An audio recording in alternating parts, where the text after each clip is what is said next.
In this video, we're taking a look at a budget-friendly 10.1-inch Android 14 tablet that might be able to compete against the coveted Samsung Galaxy Tab A9 Plus at a quarter of the price. Of course, at this price point, you're going to have to make some sacrifices, but we're going to take a look at what those are and if they might be worth it to you.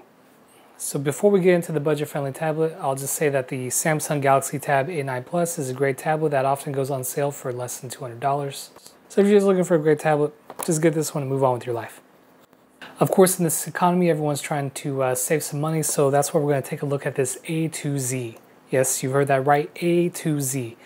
And we're going to see, if it lives up to that name. We're going to take a look at what it offers, what it can do. So some of the specs off the bat: it has a quad-core processor. It has a 6,000 milliamp battery. We're going to test that. It has Type-C charging. It has 32 gigabytes of storage, which is half of what the Samsung has. The Samsung has 64. And it claims to have 6 gigabytes of RAM, but it's actually only 2. We'll get into that as well. As far as the screen resolution, it is definitely not as good as the Samsung, but it has a 1280 by 800 resolution, which is actually perfectly fine on a 10-inch tablet. The camera is obviously not going to be as good either, but it supposedly has a 2 megapixel front camera and an 8 megapixel back camera. We'll go ahead and just show those, but you're not buying this for the camera.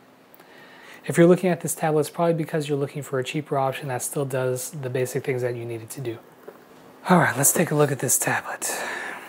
The packaging is very similar to the Samsung, but it has this plastic shrink wrap. So, move that pretty easily.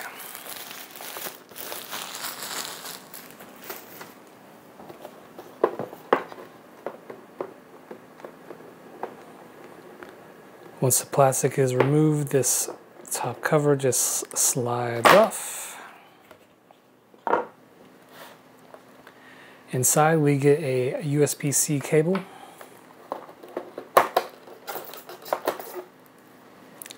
Nothing underneath. Looks like we get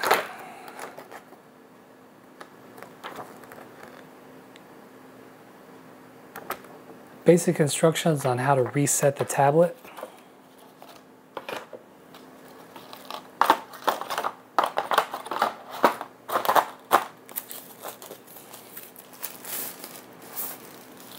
And within this plastic is the tablet. It's got a good weight to it.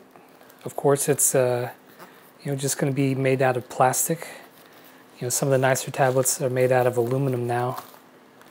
You're not going to get that at this price point, but it feels nice. There's no noticeable cheapness to it. It's solid. There's no spots where it presses down easily. It looks like it ships with a screen protector on here. Maybe not. No, this is just a film. It's not a screen protector. If they're going to put this on there, why don't they just ship it with a screen protector? So there is no screen protector, but that's alright. For this price, we don't really care too much. So let's take a look at some of the ports on here. This is the USB-C charging port. There's a micro SD card slot, so you can expand that storage. This comes with 32, which is kind of low. It's nice having that ability to expand your storage. You got 2 volume buttons and a power button. On the back side, this is your 8 megapixel camera, and on the front side, that is your 2 megapixel camera. This might actually have a screen protector on it. Yeah, it does. There is a screen protector already on here. So excellent. You save money. You didn't even have to buy a screen protector for this. On the bottom here, there are the 2 speaker holes. And it looks like there's some microphones around here. Oh, a headphone jack. That's very rare. This does have Bluetooth on it, so you might not need it, but some people like using the traditional headphones, and that's still an option for you on this tablet. So let's get this powered on and see what we see. So this says ZB10 as I power it up. It says it's powered by Android Go Edition. It's got a little animation screen here, ZB10. I'm not going to use the cable that comes with it. We're not testing cables. I'm just going to use the cable I already have here.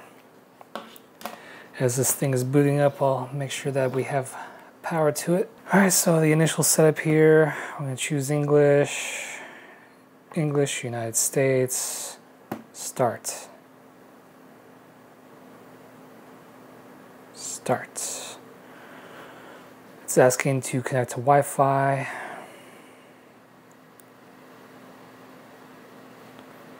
Let me go ahead and get connected to one. Ooh, actually, I'm going to connect to this one.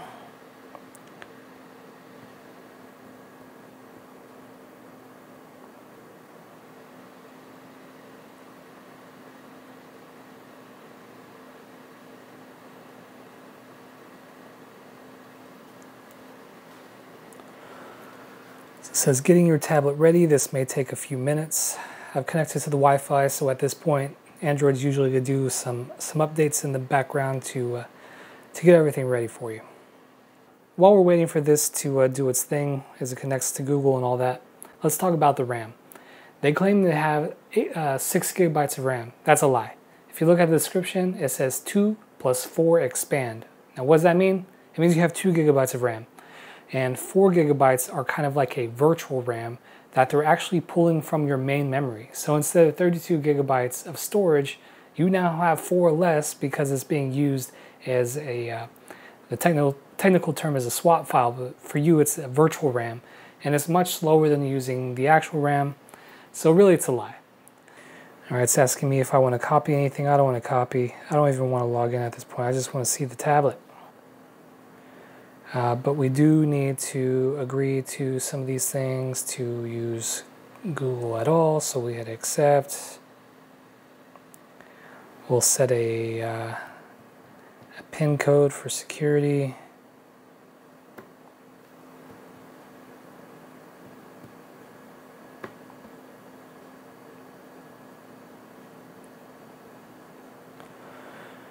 And it's getting ready again. Alright, there we go. So here's what the tablet looks like. And one of the cool things is it advertises no bloatware. And I'm not seeing any bloatware, so this is great.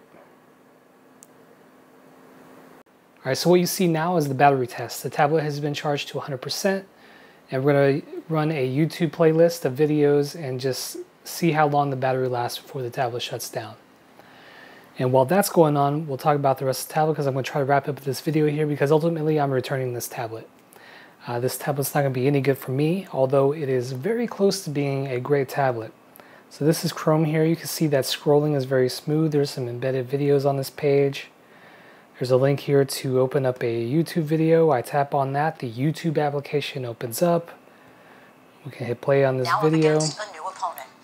Separated by the smallest of margins, it goes full screen. Nationally and in the key battlegrounds, including right here in Pennsylvania.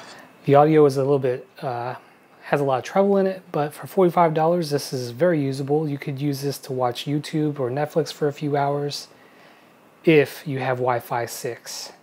So this doesn't have Wi-Fi 5 whatsoever, no 5 gigahertz band in here. And the Wi-Fi 4, there is some kind of major issue here. They might be able to fix it with firmware, but there's no firmware update available as of right now.